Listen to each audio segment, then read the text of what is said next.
नमस्कार। आज हम चर्चा कर रहे हैं जनरेशन ऑफ कंप्यूटर। कंप्यूटर किस तरह से पीढ़ी दर पीढ़ी इसमें सुधार हुआ और कैसे यह आगे चल कर के बहुत ही ज़्यादा फास्ट हुआ, इसके बारे में हम आज चर्चा करेंगे। तो पहला आता है first generation computer. First generation computer 1940 से लेकर के 1956 के बीच माने जाते हैं। जो भी कंप्यूटर 1940 से लेकर के 1956 के बीच बने हैं उन्हें हम फर्स्ट जनरेशन कंप्यूटर या प्रथम पीढ़ी के कंप्यूटर कहते हैं। इस कंप्यूटर में स्विचिंग डिवाइस के रूप में वैक्यूम ट्यूब का इस्तेमाल किया जाता था और स्टोरेज डिवाइस के लिए मैग्नेटिक ड्रम का इस्तेमाल किया जाता था।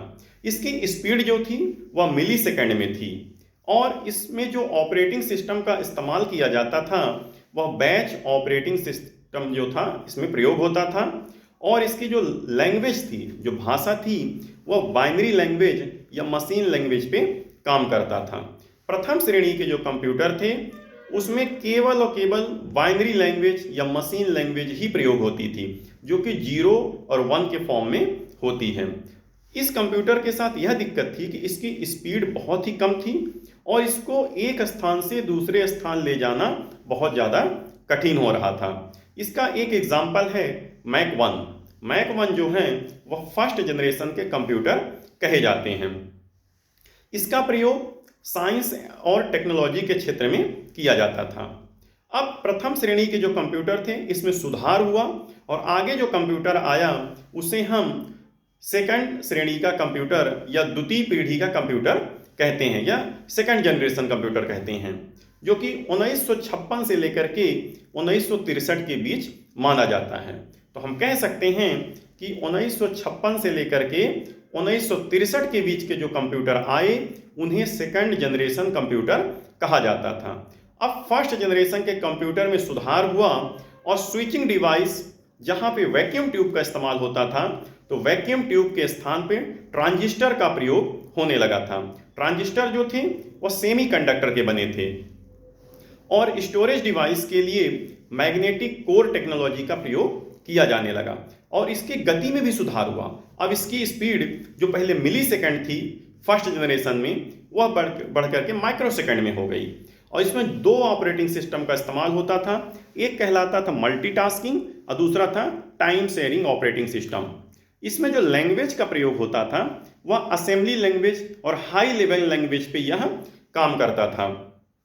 इसमें ट्रांजिस्टर का प्रयोग होने से इसमें बहुत ही ज़्यादा सुधार हुआ और सेकंड जनरेशन के कंप्यूटर फर्स्ट जनरेशन के कंप्यूटर से ज़्यादा फास्ट हुए और इसकी जो रिलायबिलिटी थी वो ज़्यादा बढ़ गई थी। फिर भी इसमें बहुत ज़्यादा सुधार होने की अभी ज़रूरत थी। तो इसी क्रम में आगे बढ़ते हुए थर्ड जनरेशन के कंप्यूटर आए, जो कि 1964 से लेकर के 1971 के बीच के जो भी कंप्यूटर हैं उन्हें हम थर्ड जनरेशन कंप्यूटर या तृतीय पीढ़ी के कंप्यूटर कहते हैं। इसमें इस तरह सुधार हुआ कि स्विचिंग डिवाइस जहां पे सेकंड जनरेशन के कंप्यूटर में ट्रांजिस्टर का प्रयोग होता था तो ट्रांजिस्टर को रिप्लेस करके आईसी चिप का प्रयोग हुआ, जिसको हम कहते हैं इंटीग्रेटेड सर्किट, जो कि सिलिकॉन के बने होते थे। साथ ही साथ इसमें जो स्टोरेज डिवाइस था उसमें मैग्नेटिक कोर टेक्नोलॉजी का ही इस्तेमाल हो रहा था और इसकी गति बहुत ही ज़्यादा बढ़ी। अब यह नैनो सेकंड में काम करने लगा और इसकी जो लैंग्वेज थी इस जनरेशन के कंप्यूटर में जो प्रोग्रामिंग लैंग्वेज का प्रयोग किया जाता था वह फ्रोटॉन और कोबोल इस तरह के लैंग्वेजों पे यह काम करने लगा था और इसमें अब डेटाबेस मैनेजमेंट करना, साइंस और टेक्नोलॉजी में काम करना इसमें आसान हो गया। साथ ही साथ इनपुट तथा आउटपुट करने में समय नहीं लगता था। रिजल्ट भी इसमें आसानी से प्राप्त होने लगा, जैसे कि IBM सिस्टम 360 ये एक कंप्यूटर था थर्ड जनरेशन का। IBM 395 ये भी थर्ड जनरेशन के कंप्यूटर का एग्जाम्पल है। आगे थर्ड जनरेशन के कंप्यूटर में और ज़्यादा सुधार हुआ और 1971 से लेकर जो वर्तमान अभी तक जो हम कंप्यूटर का इस्तेमाल कर रहे हैं वह फोर्थ जनरेशन के कंप्यूटर कहे जाते हैं।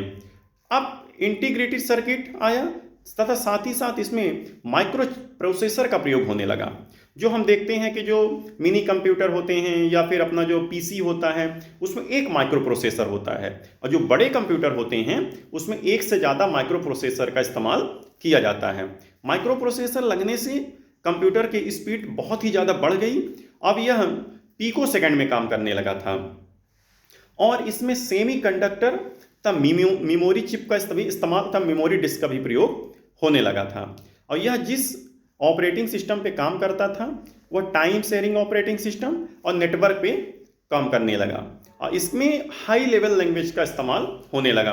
आज हम देखते हैं कि किसी भी क्षेत्र में देखो तो कंप्यूटर का जो प्रयोग हो रहा है वह चतुर्थ श्रेणी के कंप्यूटर या हम कह सकते हैं फोर्थ जनरेशन के कंप्यूटर का प्रयोग किया जा रहा है, जिसमें कई तरह से कंप्यूटर आ चुके हैं, चाहे कि लैपटॉप हो, पर्सनल कंप्यूटर हो या फिर पॉम टॉप हो। इस तरह के कंप्यूटर आज जो प्रयोग किए जा रहे हैं वह सभी फोर्थ जनरेशन के कंप्यूटर कहलाते हैं। फिफ्थ जनरेशन के कंप्यूटर जो भविष्य में आ सकते हैं, जो कि एआई बेस पे हैं और जो कि अभी चल भी रहे हैं एआई बेस पे, उन्हें हम या रोबोटिक जो टेक्नोलॉजी है वह फिफ्थ जनरेशन कंप्यूटर कही जाती है।